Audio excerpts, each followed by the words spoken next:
दिनों एक video upload हुई थी, 1 बिलियन व्यूज आ गए उस वीडियो के ऊपर। वो एक डॉक्यूमेंट्री थी छोटी सी, जिसमें बताया गया कि अगर इसराइल और पाकिस्तान की जंग हो जाए तो कौन जीतेगा। लोग खुश हो रहे हैं उस वीडियो को देख के, क्योंकि हमारे लोगों की समझदारी तो छोटी सी है ना। इनको पता ही नहीं है कि पाकिस्तान और इसराइल की अगर जंग हुई तो वो पाकिस्तान और इसराइल की जंग नहीं होगी, दर्जनों मुल्कों के साथ अकेले पाकिस्तान की जंग हो रही होगी। और वो इन हालातों वाकयात में पाकिस्तान जीतने का सोच भी नहीं सकता, और ना ऐसी कोई बेवकूफ़ी करनी चाहिए। मैं पिछली दफ़ा तफसीलन इस पे बोल चुका हूँ। आज मैं चंद एक एस्पेक्ट्स जो उसमें उन्होंने डिस्कस किए, मैं उसे रिबटल करूंगा। इन बेवकूफ़ों को यह पता ही नहीं है कि इसराइल के साथ जंग करने के लिए पाकिस्तान की फौज वहां भेजने की जरूरत नहीं है। इर्द गिर्द के जो अरब मुमालिक हैं वो भी मिल के अगर इसराइल के खिलाफ सही तरीके से मुनज़्ज़म जंग करें, उस तरह नहीं जिस तरह 67 में की और ये बुरे तरीके से हार गए, सही तरीके से तो शिकस्त दे सकते हैं। लेकिन प्रैक्टिकली ऐसा नहीं है। इसराइल अकेला नहीं है, इसराइल तो कुछ भी नहीं है, उसकी तो कुत्ते की भी औकात नहीं है। उसके पीछे जो उसका अब्बा है ना, अमेरिका और यूके, जिन्होंने उनको जबरदस्ती वहां पे आबाद किया हुआ है, वो खड़े हैं। और यूके और अमेरिका जिसके पीछे खड़े हैं, तो वो दोनों नहीं खड़े। नेटो के 32 मुल्क हैं, जिनमें 2 इस्लामिक कंट्रीज भी हैं। नंबर 1 तुर्की है जी, वही तुर्की, तैयब अर्दगान वाला तुर्की, हाँ जी, मुसलमान उम्मत का लीडर। और दूसरा अल्बानिया। अगर इसराइल के साथ जंग हो किसी मुल्क की, तो तुर्की इसराइल का साथ देगा, क्योंकि वो उस ट्रीटी के पाबंद हैं नेटो के। आज भी नेटो में सबसे ज्यादा फौज तुर्की की है। वहां फिर इस्लाम पीछे रह जाएगा, क्योंकि उस मुआहदे की उन्होंने पासदारी करनी है। अब मुझे बताएं, ये बेवकूफ जो आपको पट्टियां पढ़ाते हैं कि जी पाकिस्तान फौज भेज दे, अच्छा फिर कहते हैं जी एटम बम फेंक दे। अच्छा एटम बम आप भी फेंकेंगे? वो नहीं फेंकेंगे, वो भी फेंकेंगे। अमेरिका के बहरी बेड़े दुनिया के सारे समुद्रों में खड़े हुए, चंद घंटों के वक्फे से वो अपने आप को एक्टिवेट कर सकते हैं। आपको अंदाजा ही नहीं है। ये कहानियां करवाना छोड़े और इस तरीके से लोगों को भड़काना। और फिर लोग देखते हैं अब फौज भी हमारी मजबूर है, वो ISPR के जरिए मिली तराने तो रिलीज करती है, लेकिन ये ब्रीफिंग नहीं दे सकती, और ना देनी चाहिए उसको, क्योंकि फौज अगर इस तरह की ब्रीफिंग देगी तो हमारा मोरल तो वैसे ही डाउन हो जाएगा। ये हमारे जैसे वाइजीन का काम है, जिन्हें इस हकीकत का पता है कि वो लोगों को सही पिक्चर बताएं। मैं पिछली दफा आपको तफसीलन बता चुका हूं, इस तरीके से मुल्कों में जंगें नहीं होती हैं, और ना इसके ऊपर कोई फौज को लान तान किया जा सकता है कि फौज लड़ने के लिए वहां क्यों नहीं जा रही है। आपको अंदाजा ही नहीं है। इस किस्म की कहानियों से बाहर निकलें। हाँ, OIC के फोरम पे, UNO के फोरम के ऊपर वो आवाज उठानी चाहिए बेसिक ह्यूमन राइट्स के लिए, ये जरूरी है। बाकी मैंने मुआखात की बात की, जो नबी सल्लल्लाहु अलैहि वसल्लम ने एक मुहाजिर और एक अंसार को भाई बनाया, बल्कि सूरत निसा में आया था कि अल्लाह की जमीन वसी है, हिजरत कर जाओ, ताकि क़यामत वाले दिन कोई एक्सक्यूज ना पेश कर सको अल्लाह ताला को। इस हवाले से अल्लाह ताला पकड़ लेगा कि जमीन तो वसी थी, तुम क्यों नहीं गए अपनी जान बचाने के लिए, ईमान बचाने के लिए। वो वाली हिजरत तो फर्ज थी मक्के के लोगों पर। उस वक्त अगर कोई हिजरत ना करता तो वो काफिर हो जाता, क्योंकि मैन पावर मदीने में जमा करनी थी। वो हिजरत वही की तायद के साथ थी। उसके बाद भी एक प्रेसिडेंट सेट हो गया कि अगर किसी इलाके में मुसलमान इस्लाम के मुताबिक जिंदगी नहीं गुजार पा रहे, सख्ती है, तो हिजरत कर जाए वहां से। और इस पे मैंने कहा था कि ऑलमोस्ट 50 लाख के करीब फिलिस्तीनी हैं, अनरजिस्टर्ड मिला लें तो तकरीबन 80 लाख के करीब है। मुश्किल से 1.25 लाख के करीब एक मुसलमान मुल्क के हिस्से में आएंगे। 57 इस्लामिक कंट्रीज उनको आबाद कर सकते हैं। तो ये कहते हैं जी इंजीनियर साहब कह रहे हैं वो अपना मुल्क छोड़ के चले जाएं। अच्छा आप क्या चाहते हैं, वो अपने मुल्क में रहें और मरते रहें? अभी परसों फिर उन्होंने ऊपर से बम फेंके हैं, 40 फलस्तीनी शहीद हो गए हैं, उन्हीं खंडरात के ऊपर भी बम फेंक रहे हैं। फलस्तीनी तो खुद अपने मकान छोड़ के रफा बॉर्डर पे किस लिए आए हुए हैं? जान बचाने के लिए ना। आप उनको कह रहे हैं कि मरो जाके वापस। اور بھائی وہ خود یہ ڈیسیژن کر رہے ہیں کہ ہم بارڈر پہ آ کے رہیں گے تاکہ ہمارے اوپر بمباری نہ ہو. آپ کہہ رہے نہیں واپس جاؤ, یہ ان کو سرزمین سے نکالنا چاہتا ہے. اچھا آپ باندھ کے مروانا چاہتے ہیں. جب تم غلط رنگ دے رہے ہو میری گفتگو کو, تو میں بھی تمہاری گفتگو کو اور غلط رنگ دے سکتا ہوں کہ تم باندھ کے مروانا چاہتے ہو. وہ بارڈر پہ کیوں آگے بیٹھے ہوئے؟ 1948 کے لاکھوں لوگ تیسری نسل میں جوان ہو چکے ہیں, آج تک بارڈر پہ بیٹھے ہوئے. 1967 کی جنگ کے بعد کے لوگ بارڈر پہ بیٹھے ہوئے ہیں. اردن میں, مصر کے بارڈر کے اوپر آپ دیکھیں, سیریا کے بارڈر کے اوپر پناہ گزین کیمپس ہیں. 3 نسلیں ان کی جوانوں آج بھی کیمپوں میں رہ رہے ہیں یار, 80 سال سے, اس امید پہ کہ کبھی ہم واپس جائیں گے. یہ لوگ بھی اب آئے ہیں. تو میں نے کہا تھا کہ ایز اے لاسٹ ریزارٹ اس وقت ان کی جان بچانا ضروری ہے. ان کو آپ اکوموڈیٹ کریں کیونکہ اسرائیل بدماشی کر رہا ہے. یہ کہتے ہیں انجینئر صاحب کہہ رہے ہیں وہ اپنا ملک چھوڑ دیں. اچھا آپ یہ چاہ رہے ہیں کہ وہ ملک میں جائیں اور مرے؟ نہیں, ہم نہیں چاہ رہے. تو پھر میں ہی صحیح بات کر رہا ہوں. بارڈر پہ خود آئے ہوئے, کیمپس میں خود آگے بیٹھے ہوئے. مصر ان کے لیے بارڈر کھولنے کے لیے تیار نہیں ہے اسلامک کنٹری ہونے کے باوجود. تو خام خواہ باتوں کو غلط رنگ نہ دیا کریں. میں نے مواخات کی جو بات کی وہ بالکل درست ہے. ابھی رات کو ہمارے ایک اسٹوڈنٹ نے مجھے ای میل پہ شیخ البانی کی آواز میں فتویٰ بھیجا. شیخ البانی 1999 میں فوت ہوئے ہیں, 26 سال پہلے. مفتی اعظم سعودی عرب کہا کرتے تھے کہ سب سے بڑے وہ محدث ہیں پلانٹ ارتھ پہ, شیخ البانی. ان کا ریٹن میں فتویٰ موجود ہے. اس زمانے میں ان سے پوچھا گیا, کیونکہ فلسطین تو مسلسل زیر عتاب ہے اسرائیل کے, تو انہوں نے کہا کہ سنت کے مطابق فلسطینیوں کو ہجرت کر جانی چاہیے دوسرے اسلامی کنٹریز میں. شیخ البانی کا فتویٰ ہے. اب میں یہ تمام موٹیویشنل سپیکرز, مولویوں کے فرنٹ مین لوگوں سے اور ان سو کالڈ مفتیاں سے پوچھوں گا کہ کیا شیخ البانی یہودی ایجنٹ تھے جو یہ مواخات کا مشورہ دے رہے تھے کہ تم دوسرے ملکوں میں ہجرت کر جاؤ؟ انہوں نے کہا یہ نبی کی سنت ہے, سنت ابراہیمی ہے, سب سے بڑھ کر سنت محمد رسول اللہ ہے صلی اللہ علیہ وآلہ وسلم. کیا آپ ہجرت کر کے نہیں آئے ہیں مدینہ شریف؟ وہ فتویٰ میں ساتھ اٹیچ کر دوں گا. اندازہ کریں, یہ سارے مولوی اکٹھے ہوئے ہوتے ہیں, ایک طرف مجھے گالیاں نکال رہے ہیں, خود اپنے ان کے بڑوں نے کیا فتوے دیے ہوئے ہیں ان کو پتہ ہی نہیں. ان کو بھی گالیاں نکالو, ان کو نہیں نکالیں گے. ان کو رحمہ اللہ کہیں گے, اس دور کا امام بخاری کہیں گے ان کو, شیخ البانی کو. تو بھائی اللہ سے ڈر جائیں. آپ خام خواہ بات کو غلط رنگ دیتے ہیں, پھر بے عزت ہوتے ہیں, پھر آپ کی میمز بنتی ہیں. آپ کہتے ہیں کہ یہ ہمیں گالیاں دلوا رہے ہیں. بھائی ہم کوئی گالیاں نہیں دلوا رہے آپ کو. آپ کی ہوئی آپ کے آگے آتی ہیں جو میمز بنتی ہیں. گالیوں کی تو میں کسی کو اجازت نہیں دیتا, گالی تو بالکل نہیں دینی چاہیے. میمز وہ ان لوگوں کا حق ہے, ہاں بالکل ملنی چاہیے, ان کو بار بار ملنی چاہیے, کیونکہ ان کو میری علمی بات تو سمجھ نہیں آ رہی نا. ان کے پرانے اور نئے بیان چلا کر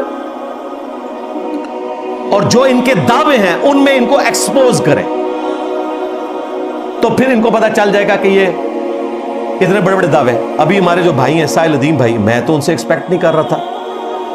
وہ کہتے ہیں جی انجینئر صاحب کے اوپر جب یہ پی ٹی آئی کے یوٹیوبرز نے الزامات لگائے تو انجینئر صاحب نے دھڑلے سے ان سب کو بھگایا ہے, تو اس مسئلے میں آ کے کیوں بزدل بن گئے؟ بھائی میں نے ان کو کوئی گن پوائنٹ پہ بھگایا؟ علمی دلائل میں ہی لیکچرز ہی ریکارڈ کروایا نا. کیا میں نے عمران ریاض یا آفتاب اقبال صاحب کے پیچھے کوئی فوج بھیج دی تھی یا اپنے اسٹوڈنٹس بھیجے تھے کہ جا کے ان کی کوٹ لگائیں؟ نہیں, میں نے علمی طریقے سے انہیں مات دی اور بھاگے, وہ نہیں بیٹھنے کے لیے تیار ہوئے. تو یہاں پہ بھی میرے بھائی میں علمی اختلاف کر رہا ہوں, یہی کروں گا. اچھا پھر وہ کہہ رہے ہیں جی انجینئر صاحب کیوں نہیں اکیڈمی چھوڑ کے چلے جاتے؟ او بھائی اگر اکیڈمی کے اوپر خدا نہ خواستہ بمباری ہوگی تو میں اپنے اسٹوڈنٹس کو پہلے یہاں سے نکالوں گا. یہ باہر آپ کو اتنی پولیس کی جو گاڑیاں اور سیکیورٹی نظر آ رہی ہے, یہ صرف میرے لیے نہیں ہے, چونکہ ہم سیکیورٹی اسٹیٹ ہیں. یہاں پہ آپ کو پتا ہے کہ مذہبی اجتماعات کے اوپر حملے ہو جاتے ہیں, یہ آپ کی سیکیورٹی کے لیے بھی ہے. تو میں ادھر کمفرٹیبل بیٹھا ہوں, اگر مجھے یہ سیکیورٹی اویلیبل نہیں ہوگی تو میں کبھی بھی یہاں آپ لوگوں کو ایٹ لیسٹ تختہ مشکل بناؤں گا, میں آن لائن ہی کروں گا. تو یہ دو باتوں کو آپ جوڑتے کس طرح ہیں مجھے نہیں سمجھ آتی. یہ کہہ رہے ہیں جی فلسطینیوں کو مشورہ دے رہے ہیں تو خود کیوں نہیں چلے جاتے؟ بھائی میں خود تو سیکیور ہوں نا. آپ مجھے یہ بتائیں, آپ فلسطینیوں کو مروانا چاہتے ہیں واپس بھیج کے؟ وہ تو خود اپنا ملک چھوڑ کے بارڈر پہ بیٹھے ہوئے ہیں کیمپس میں. تو میں نے تو صرف کہا کہ جن کیمپس میں وہ بیٹھے ہیں ان کے ساتھ ایڈجسٹنٹ ملک बॉर्डर खोल दें और उनको अकोमोडेट करें वहां पे। मैं तो फिलिस्तीनियों की राय को प्रमोट कर रहा हूं, आप उनको बांध के मरवाना चाहते हैं। अगर मैं इल्जाम लगाना चाहूं तो लगा सकता हूं, ये तो बेधड़क इल्जाम लगा देते हैं ना, जब चाहे किसी को कह दिया कि जी वो बुज़दिल है, कभी किसी को कह दिया कि ये जो है वो यहूद और नसारा के मिशन को आगे लेके चल रहा है। तो ये हरकतें मैं भी कर सकता हूं, अल्लाह से डर जाए और जो बात जिस तरह है, जितनी की है, उसी के ऊपर बात करें। एंड पे मैं ऐलान करूंगा एक अपने उलमाए किराम के लिए कि आर्मी चीफ का भी बयान आ गया, पार्लियामेंट ने भी जो करना था करारदाद की शक्ल में कर दिया।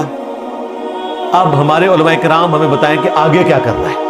हाँ, क्योंकि मैंने कहा था 1 महीने का टाइम है, शुक्र है 1 महीना नहीं 1 हफ्ते के अंदर ही जवाब आ गया, क्योंकि इन्होंने तो अगला लायामल हमें बताना है ना। और अगर ये नहीं बताते और सबसे पहले उसके ऊपर खुद अमल नहीं करते, इट मींस कि आपको कहानियां करवा रहे हैं। अब मुजरमाना खामोशी नहीं चाहिए। प्रैक्टिकली जो हमसे कहते थे ना इंजीनियर साहब प्रैक्टिकली कुछ करें, तो इन सारे मौलवियों को, इनके फ्रंटमैन जितने हैं, जितने मोटिवेशनल स्पीकर हैं, जितने खिलाफत के नाम नेहाद व्लॉगर्स हैं, ये सारे आप बताएं कि आगे करना क्या है। क्योंकि आर्मी चीफ ने तो बयान दे दिया, गवर्नमेंट ने करारदाद मंजूर कर ली और अपोजिशन ने भी उसमें वोटिंग डाली। पाकिस्तान की तमाम पॉलिटिकल जमातों ने बता दिया कि उन्होंने यही कुछ करना था जो इंजीनियर साहब कह रहे हैं। ये ना समझिएगा कि मेरे कहने पे उन्होंने किया है, यानी जो मैं फोर्स ही कर रहा था और जो इस वर्ल्ड की ग्राउंड रियलिटीज हैं, जो मैं पिछली दफा 2 घंटे में बयान कर चुका। अब मौलवी बताएं आगे क्या करना है। अगर ये चुप करके बैठ जाते हैं तो इसका मतलब है कि तुम लोगों ने पॉइंट स्कोरिंग की थी, पहले करना कराना कुछ भी नहीं, सिर्फ अपनी चंदा बुक लॉन्च करवानी थी, लोगों को बताना था कि जी जो चंदे लिए लाल कर दिए, हमने जिहाद की अनाउंसमेंट कर दी है, आगे टूरो। हाँ, नहीं तो याद रखना मैं तो मगर हाँ, मेरी वीडियोस तुम्हें हॉन्ट करती रहेंगी, बिल्कुल अकायद और नजरियात में भी कर रही हैं, इस मामले में भी करती रहेंगी। क्यों? कि मेरा नबी सा है ही कोई नहीं, तेरे भापे थे शाह ही कोई नहीं। न्यूज नंबर 3, वो हमारे जो भाई हैं शेर अफजल मरवत साहब हफिज़हुल्लाह ताला, पिछले दिनों उन्होंने एक इंटरव्यू दिया। आजकल वो सहाफियों के जब घेरे में आ जाते हैं तो वो कोई ना कोई बात उनसे उगलवा लेते हैं। चूंकि वो पश्तून है और पश्तून मैंने देखा दिलेर है बात करने में, तो उनसे उन्होंने पूछा कि मुफ्ती तकी उस्मानी साहब ने फतवा दे दिया जिहाद का, तो आपका इस पे क्या मौकिफ है? तो उन्होंने बड़ा अच्छा जवाब दिया। उन्होंने कहा कि मुफ्ती तकी उस्मानी साहब दामत बरकातुम आलिया मद्दा ज़िल्लहु, वो सारे उन्होंने अलकाबात लगाए। वो पहले अपनी BMW और बाकी चीज़ें बेचें और अपने बच्चों को और ख़ुद अपने आप को जिहाद के लिए रवाना करें, फिर अगली बात करें। अच्छा, अब ये इतनी जेन्युइन बात थी कि इसका प्रैक्टिकल जवाब मुफ्ती तकी उस्मानी या उनके मानने वालों की तरफ से आना चाहिए था कि जी मुफ्ती साहब ने शेर अफजल मरवत साहब के मशवरे के बाद अपनी ये जायदाद बेच के फ़लस्तीन के मुसलमानों के नाम कर दिए। इसकी बजाय ये आया कि जी आलम दीन की तौहीन कर दी है जी इन्होंने। यार एडे कमजोर ने उलमाए दीन के निक्की जी गल उत्ते उन्होंने तौहीन हो जाती है। उलमाए दीन की तौहीन होगी, बात का जवाब नहीं दिया। बात बिल्कुल सॉलिड थी उसकी, शेर अफजल मरवत की, कि आप लोग अवामुन नास का खून गरमाते हैं इस किस्म की अनाउंसमेंट्स करके, खुद आप क्या कंट्रीब्यूट कर रहे हैं? आपकी तो अरबों की जायदादें, चले मुहतात कर लेते हैं करोड़ों की जायदादें। वैसे तो इन लोगों की करोड़ों की आमदन है 1 महीने की, जो ये इस्लामिक बैंकिंग और बाकी चीज़ों से जो ये असिस्टेंस प्रोवाइड करते हैं, और लाल की कमाई है, मैं नहीं कहता हराम की कमाई है, जाहिर है। वो जो वहाँ पर अपनी खिदमात पेश कर रहे हैं उसके एवज तनख्वाह लेते हैं। तो ज़रा बताएं कि इन्होंने क्या किया है लोगों की तरगीब के लिए, अपने कितने बच्चे रवाना किए। तो ये जवाब नहीं आया, इसकी बजाय तौहीन वाला राग लापना शुरू कर दिया। तो मैं बिल्कुल शेर अफजल मरवत साहब के साथ हूँ, उन्होंने कोई गलत बात नहीं की है। इसका जवाब प्रैक्टिकली अमल करके आना चाहिए, बजाय ये कि उलमाए दीन की तौहीन कर दी है इन्होंने। ये हमारे उलमा जो हैं वो ज़िंदगी बनु उमैया वाली गुजार रहे हैं और आखिरत ये कहते हैं मौला अली वाली हो। इस तरह नहीं होगा भाई। मौला अली वाली अगर आखिरत चाहिए तो फिर आपको ज़िंदगी भी वैसी गुजारनी पड़ेगी। آپ کو کہتے ہیں اللہ کے نبی چٹائی پہ بیٹھتے تھے, خود یہ گاڑی سے نیچے نہیں اترتے, اور ان کا جو لیونگ سٹینڈرڈ ہے توبہ توبہ. اس لیے آپ ان کو ہاتھ لگائیں, ان کے ہاتھ ایسے روئی کی طرح نرم ہوتے ہیں, لوگ اسے روحانیت کے ساتھ تشبیہ دے رہے ہوتے ہیں. وہ مزدوریاں نہیں کی ہوئی ہیں, روحانیت کے ساتھ اس کا کیا تعلق ہے؟ ان سے آپ 1 مہینے کے لیے مزدوری کروائیں نا تو ان کے ہاتھ بھی سخت ہو جائیں گے. ویسے میرے بھی نرم ہے, لیکن اس کے پیچھے ریزن یہ ہے کہ میں نے یہ والی مزدوریاں نہیں کی ہوئی ہیں, سافٹ مزدوری کی ہے, اس کی وجہ سے نرم ہے. لیکن جو پیروں کے اور جو مولویوں کے جتنے نرم ہیں اتنے نرم میرے نہیں ہوں گے. ان کے تو بالکل ریشم کی طرح نرم ہوتے ہیں, چمڑیاں بھی ان کی سفید ہو جاتی ہیں, ہر وقت بیٹھے ہی اے سی میں رہتے ہیں, اے سی والے کمرے سے اے سی والی گاڑی میں, اور اس سے پھر آگے اے سی والی مسجد میں, اور پھر پروٹوکول جو یہ انجوائے کرتے ہیں, کوئی ٹینشن نہیں. سب سے بڑی پاکستان میں ٹینشن تو اکانومی کی ہوتی ہے نا, وہ ان کو ہوتی نہیں ہے. اپنے بچوں کے مستقبل کی ہوتی ہے, ان کو اپنے بچوں کے مستقبل کی کوئی فکر ہی نہیں ہوتی. جتنے مرضی ان کے بچے ہوں ایک مدرسہ اور کھول دیں گے, جتنی مرضی بیویاں ہوں ایک اسلامی بہنوں کا مدرسہ اور کھول دیں گے, اور آگے چین چل پڑے گی. یہ مسئلے تو ہمارے ہیں, ان کے تو یہ مسئلے ہی نہیں ہے. اس لیے یہ بڑی اچھی اور بڑی توانا قسم کی زندگی گزار رہے ہوتے ہیں. نیوز نمبر 4, وہ ہمارے جہلم شہر سے جو ایکس MNA ہے فواد چودھری صاحب حافظہ اللہ تعالی.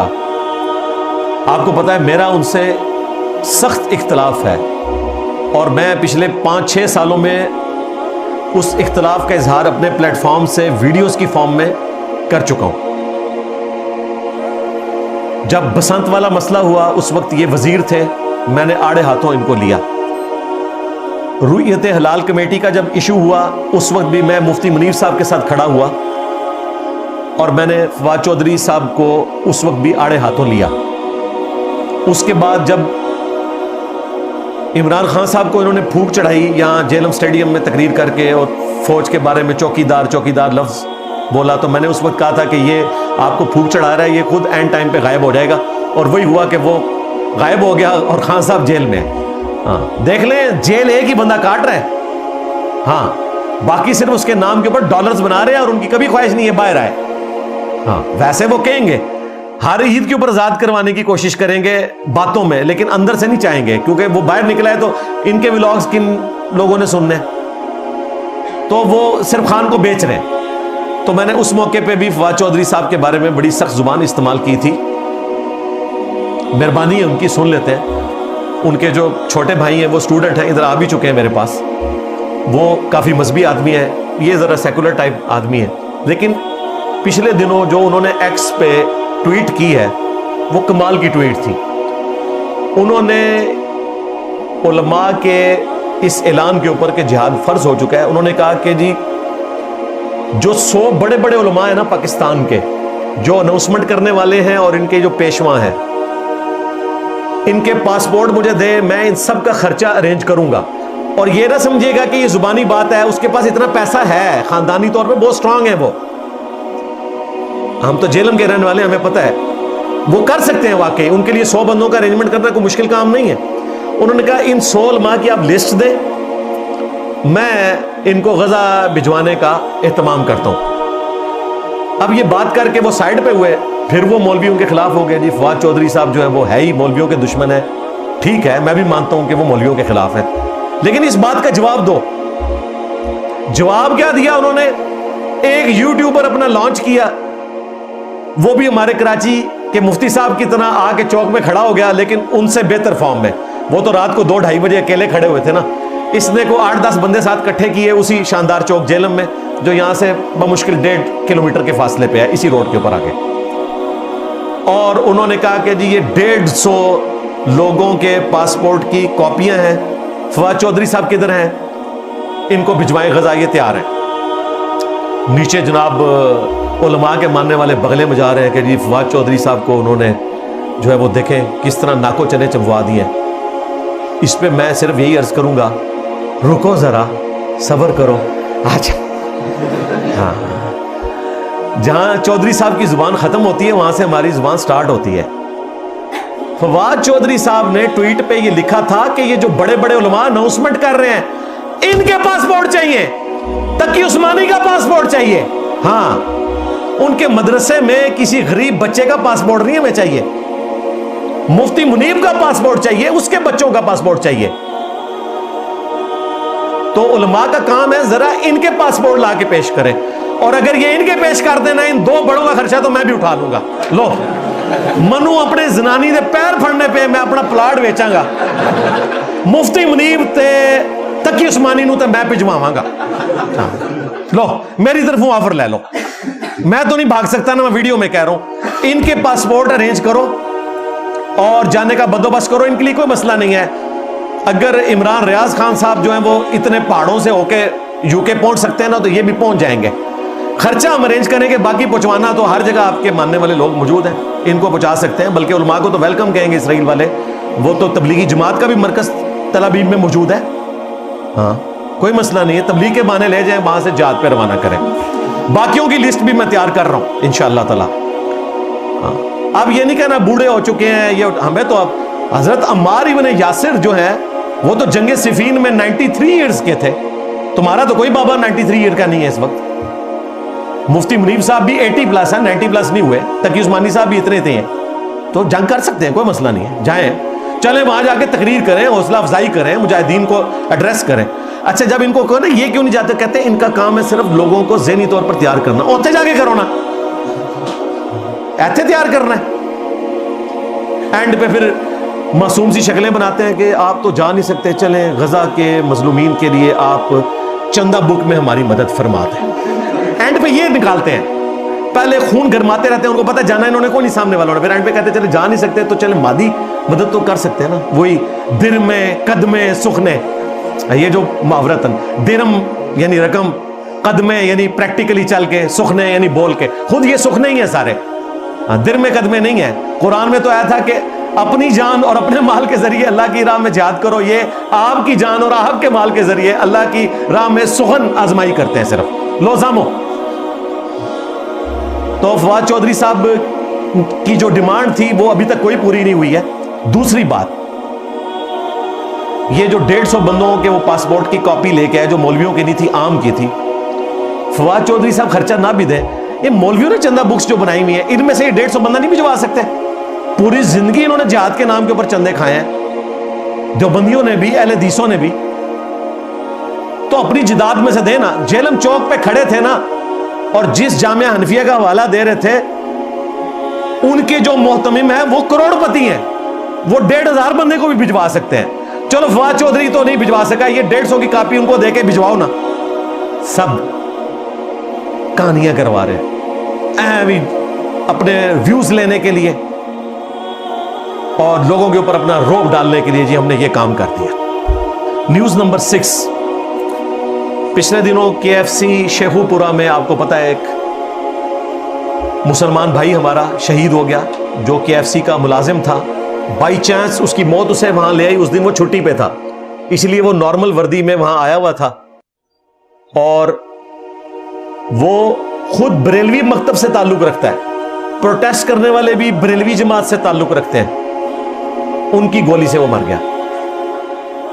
उसके कजन ने हमारी एकेडमी में राब्ता किया, मीडिया में तो हम सुन चुके थे, उसने वो ओरिजिनल वीडियो भी भेजी जो उसको गोली लगने की है और जिस तरह उसका खून बह रहा है। ज़रा यूट्यूब तो वो वीडियोस डिलीट कर देती है, तो स्पेशली उन्होंने कहा कि आपने ये मेंशन करना है कि उस बंदे को वाकई गोली लगी और वो शहीद हुआ, ये कोई जुबानी कलामी खबर नहीं, वाकई ऐसा हुआ।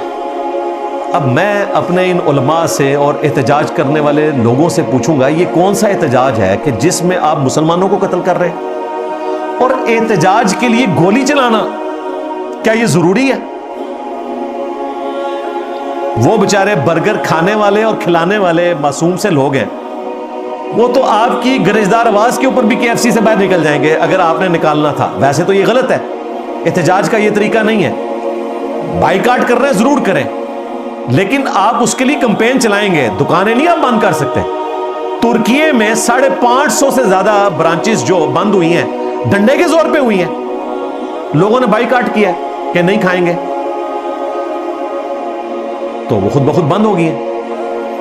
حرم مکہ میں خانہ کعبہ شریف کے سین میں بیٹھ کے لوگ KFC کھا رہے ہوتے ہیں, مسجد نبوی کے سین میں بیٹھ کے KFC کھا رہے ہوتے ہیں, سامنے دکان نظر آ رہی ہے, کسی کی جرأت ہے توڑ دے. قانون کی حکمرانی ہے. ہاں آپ نے نہیں کھانا نہ کھائے, میں بھی نہیں کھاتا, نہ مجھے کوئی شوق ہے. ہم تو بھائی گھر کے چپس, گھر کے پکوڑے اور دودھ پتی استعمال کرتے ہیں. میں کوک پیپسی تو ویسے استعمال نہیں کرتا, اور یہ میں کوئی اپنی خوبی نہیں بتا رہا, مجھے اچھا ہی نہیں لگتا. ہو سکتا ہے مجھے اچھا لگتا ہوتا تو میں ان سے زیادہ کوک پیتا ہوتا, اس لیے میں کوئی اپنے اوپر ٹائٹل نہیں لگوانا چاہتا. لیکن میں بتا رہا ہوں کہ میرا کوئی انٹرسٹ نہیں ہے اس میں, اس کا بائیکاٹ ہو یا نہ ہو. لیکن یہ کوئی طریقہ نہیں ہے بائیکاٹ کرنے کا کہ آپ لوگوں کو گولیاں مارنا شروع کر دیں, لوگوں کے املاک کو نقصان پہنچائیں, اور پھر آپ بائیکاٹ کی باتیں کرتے ہیں. ضرور کریں بائیکاٹ بھائی, ہم آپ کے ساتھ ہیں, آرگنائز ہونا چاہیے. اور ساتھ مولویوں کا کام ہے کہ اس بائیکاٹ کے بعد جن لوگوں کی نوکریاں فارغ ہونا, 1 سال کی تنخواہیں ان کو ضرور دیں اپنے چندے میں سے, حلال کے پیسے میں سے, میں نہیں کہتا حرام کا پیسہ ہے. اور کہیں گے 1 سال تک آپ کے گھر کا خرچہ ہم اٹھائیں گے, اس دوران آپ کوئی اور جاب تلاش کر لیں. یہ نہیں ہو سکتا کہ آپ ان کی جابز بھی ختم کروا دیں. یہاں تو ہمارے لوگوں کی اکانومی جڑی ہوئی ہے نا, تو اس پورے ایشو کو ایڈریس کرنے کی ضرورت ہے. مولوی اپنا تو 1 روپیہ چندے کا چھوڑنے کے لیے تیار نہیں ہے, اور لوگوں کو کہتا ہے کہ ٹھیک ہے جی بائیکاٹ کر دو, ان کی نوکریاں بھی فارغ ہوں, آپ جابز چھوڑ دو, تو بھئی ان کے گھر کا خرچہ بھی اٹھائیں نا, پورا پیکج دینا. آپ کے دروشی پڑھنے سے یا سبحان اللہ پڑھنے سے پیٹ نہیں بھرتا, نہ پیاس بجھتی ہے. دنیا کو اللہ نے اسباب کے ساتھ جوڑا ہوا ہے. کہتے ہیں نہیں جی قربانی نہیں کر سکتے نوکری کے, تم بھی کرو نا قربانی. قربانی عوام نے دینی ہے, تم بھی قربانی کرو کہ اس سال ہم نے جتنا چندہ اکٹھا کیا ہم KFC کے فارغ ہونے والے ملازمین کو ڈونیٹ کرتے ہیں, کیونکہ انہوں نے فلسطین کے مسلمانوں کے ساتھ اظہار یکجہتی کے لیے اپنی جابز چھوڑی ہیں. چلو 2 منٹ میں تمہاری اصلیت سامنے آ جائے گی. یہ مشورے دینا آسان ہوتا ہے, معصوم سی شکلیں بنا کے کہ جی مجھے موقع ملے تو میں بھی چلا جاؤں جہاد کے لیے. پاسپورٹ نکلے تو کہنے نہیں میں اتنے جا کے کیا کروں گا, اللہ نے بندے یہی دے سی بھی کہہ رہے سا, وہی گلا ایک کہانی ہے ساروں کی. جی انجینئر صاحب ولاگز بنا رہے ہیں, تسی کیا کر رہے ہو, تسی ولاگز ہی بنا رہے ہو. میں نے تو ٹوئٹا گاڑی نہیں نکلوائی, میرے پاس تو موٹر بائک ہے. اور ڈاکٹر اسرار صاحب جو خلافت کی تحریک کے بانی تھے پاکستان میں, میری پیدائش سے 3 سال پہلے ان کے پاس ٹوئٹا گاڑی تھی 1974 میں. میرے پاس آج بھی موٹر بائک ہے. اس زمانے میں شاید گنتی کے لوگ تھے جن کے پاس گاڑی ہوا کرتی تھی. تو اس طرح اگر آپ نے صرف گفتگو کر کے خلافت چلانی ہے تو ڈاکٹر اسرار صاحب بھی کرتے تھے گفتگو, ماشاءاللہ میں بھی کرتا ہوں, سائل ادیم صاحب بھی کرتے ہیں, اور لوگ بھی کرتے ہیں, کرتے رہو. لیکن مجھے سنگل آؤٹ کر کے کہ جی میں لوگوں کو جہاد پہ نہیں جانے دے رہا, استغفر اللہ توب الیہ, میں نے نہیں روکا ہوا بھائی, جاؤ ہم آپ کے ساتھ ہیں. پیچھے کچھ لوگ بھی ہونے چاہیے جو دعائے خیر کریں, ٹھیک ہے. اور خدا نہ خواستہ اگر, بلکہ خدا نہ خواستہ تو نہیں کہنا چاہیے, اگر آپ شہادت کے رتبے پہ پہنچے تو ہم غائبانہ نماز جنازہ آپ کا پڑھ سکیں. پیچھے جنازہ پڑھانے والے بھی تو ہونے چاہیے, کیونکہ مولوی تو ہم نے فواد چودھری صاحب کے خرچے پہ بھجوا دینے ہیں, جنازے تو مولویوں کے بھی مجھے ہی پڑھانے پڑنے ہیں. ہاں تو اس طرح الزام تراشی کرنا. ابھی تو مستقبل میں یہ ایک احتجاج اناؤنس کیا ہوا ہے انہوں نے, TLP والوں نے, 1 مئی کو وہ کہہ رہے ہیں ہم امریکن ایمبیسی کی طرف جائیں گے. بالکل جائیں اگر گورنمنٹ آپ کو الاؤ کرتی ہے, اور میرے خیال ہے گورنمنٹ کو الاؤ کرنا چاہیے. کنٹرول انوائرمنٹ میں بالکل قریب نہ جانے دیں, کیونکہ اعتبار بھی نہیں ہوتا نا پاکستانی قوم کا. یہ لبیک یا رسول اللہ پڑھ کے اپنے موٹر بائک پہ کبھی آگ نہیں لگائیں گے, لوگوں کے موٹر سائیکل جلا دیں گے, لوگوں کی گاڑیاں جلا دیں گے. تھوڑا دور رکھیں, ٹھیک ہے, وہ یادداشت اپنی جمع کروائیں, اجازت ہونی چاہیے. خیر وہ انتظامیہ بہتر دیکھ سکتی ہے. اور ہم اپنے اسٹوڈنٹ سے بھی کہیں گے, تمام مذہبی جماعتوں سے, پولیٹیکل جماعتوں سے, کہ جتنی بھی تنظیمیں احتجاج کر رہی ہیں, خواہ وہ TLP والے کریں, آپ شامل ہوں اس میں, پلے کارڈز اٹھا کے, توڑ پھوڑ نہ کریں. PTI کرتی ہے اس کے ساتھ شامل ہوں, نون league, Jamaat Islami, Peoples party, جو لوگ بھی مسلمانوں کے حق میں احتجاج کے لیے آواز بلند کر رہے ہیں, آپ اس سسٹم کا حصہ بنیں, لیکن توڑ پھوڑ کا حصہ نہ بنیں. News number 7. کل میں بائی چانس اسی شاندار چوک سے گزر رہا تھا, المعروف مفتی چوک, تو बाई चांस मेरी नजर पड़ी इतने बड़े बड़े इसराइल के झंडे, बहुत अच्छी बात है, जमीन पे उन्होंने उसको पेंट किया हुआ, यहां तक तो बात दुरुस्त है, लेकिन हैरान कुन बात, उसके ऊपर लिखा हुआ है इसराइल पर लानत। इसराइल लफ्ज इतना बड़ा सड़क के ऊपर लिखा हुआ है, उसके ऊपर से मोटर बाइक्स गुजर रही हैं, पैदल जूतियों समेत लोग गुजर रहे हैं। इसराइल वर्ड कुरान पाक में दर्जनों दफा आया है, और ये कोई आम लफ्ज नहीं है।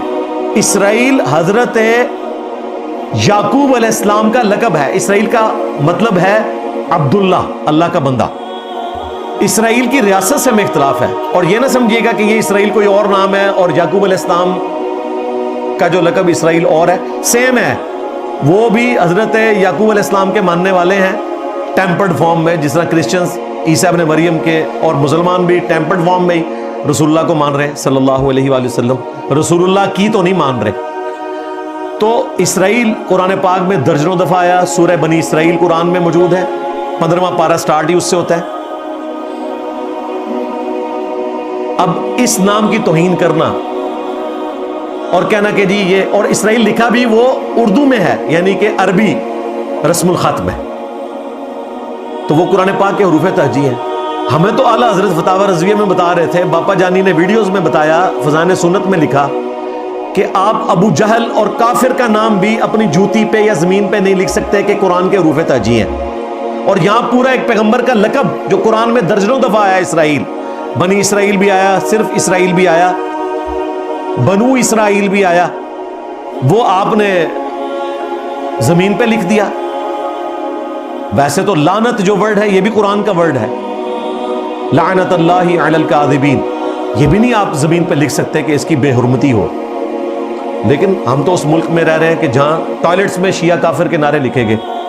शिया भी कुरान का लफ्ज है, व इन्न मिन शियातिही ला इब्राहीम, और बेशक नूह के शिया में इब्राहीम भी थे, यानी इससे मुराद वो ग्रोह, यानी उनके ग्रोह से ताल्लुक रखने वाले थे, यानी तमाम अंबिया एक ही कम्युनिटी से ताल्लुक रखते हैं। यहां तो लोग टॉयलेट में शिया काफिर लिखते रहे। अभी कोई नया मार्केट में कोई इतराज आया, मुझे किसी ने बताया, कोई मौलवी ने क्लिप बनाया कि जी वो इंजीनियर साहब तो कहते हैं टॉयलेट में जाके भी आप दुआ पढ़ सकते हैं सीट पे बैठने से पहले पहले। तो अगर टॉयलेट के दरवाजे पे कोई शिया काफिर लिख ले तो आपकी डॉक्ट्रिन में तो कोई मसला नहीं है। पहली बात, आपकी डॉक्ट्रिन में तो ये तौहीन है ना, मानते हैं, हजारों टॉयलेट्स में देवबंदियों के लिखा गया। दूसरी बात, ये जो शिया काफिर लिखा जाता है ना, वो टॉयलेट की सीट पे बैठने से पहले नहीं लिखा जाता, सीट पे बैठ के सामने वाली दीवार पे लिख रहे होते हैं। लो सामो, कपड़े भी उतारे होते थे तुम्हारे उलमा इकराम ने जब वो लिखते थे। ज़ाहिर है वो लिखने का वक्त तो वही होता है ना। छोटे छोटे टॉयलेट्स होते हैं मसाजिद के, कोई बड़े होते हैं, मुश्किल से आप दरवाजा खोलते हैं और आगे सीट होती है, उस सीट पे बैठ के और कोई काम नहीं, वो निकाल के लिखना शुरू कर देते थे। तो मेरी डॉक्ट्रिन में भी और आपकी डॉक्ट्रिन में भी वो सीट पे बैठ के लिख रहे होते थे। अब इसकी मीम बनेगी ना मौलवी की, फिर वो कहेंगे यार हमारी मीम्स बनती हैं। अल्लाह तो बंदे, मैं तुहानू दस्या है कि तुहाडे मौलवियां दी, तुहाडे वड्डियां दी, बल्कि बनु उमैया दी अकल जिते खत्म होती है ना, बल्कि बनु उमैया की चलाकियां जहां खत्म होती हैं वहां से हमारी अकल स्टार्ट होती है। मेरे नबी सा है ही कोई नहीं, तेरे बाबे थे शाही कोई नहीं। मजा है। हाँ, तो शिया काफिर लिखना ये कौन सी इस्लाम की खिदमत हो रही है? आज तक लिखा हुआ है। ये तो अब थोड़ा एस्टैब्लिशमेंट का डड्डा इनके ऊपर आया तो थोड़ा इन्होंने हया करनी शुरू किया है। पुराने मस्जिदों में अभी तक उस तरीके से चल रहा है। हाँ, कोई पेंट हो जाए तो वो मिट जाए, लादा बात है, अदरवाइज इन्होंने कोई कसर छोड़ी नहीं हुई थी।